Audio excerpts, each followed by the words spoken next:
Back in 2009, I did have some very strong time trials, and I was almost looked at to go to the World Championships, and it was my decision not to take the World Championship spot for the time trial. It was the year I won the Route de France time trial, and then I focused more on the road race. And since then, in a way, I kind of shot myself in the foot if I want to go down the time trial path, because it's like, yeah, I never believed I was a good time trialist. It was more, I don't know where that performance came from. And since then, sort of been always okay, but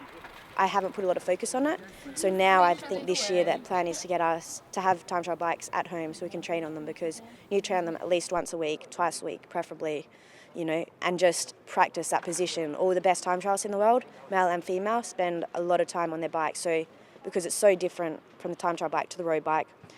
from the handling to everything, and if you can train your body to do it, so then I'd say that's going to come into my program a lot more this next year.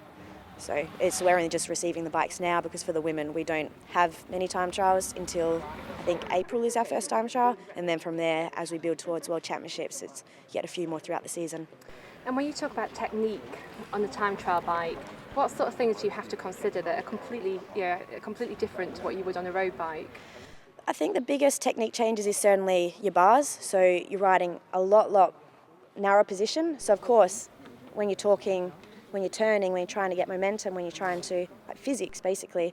of course if you're holding here trying to turn a corner, it's going to be a lot harder because your centre of gravity is narrower, your turning ability is narrower, as opposed to in a bike, on a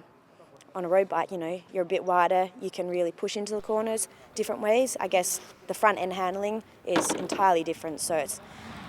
a lot of people have struggled with confidence of steering their bike here, particularly, through corners, and if you have that ability to go through corners,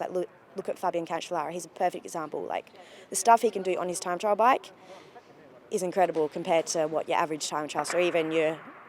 better, good end one, but not your top guy. So, and women too, I know Ellen Van Dijk, she's obviously very, very comfortable on her bike, and that's probably the biggest difference, and then just where your power has to come from, because hips are rotated, you need to create power in a different way, and it comes from different muscles, and ultimately you can't train that without riding the bike.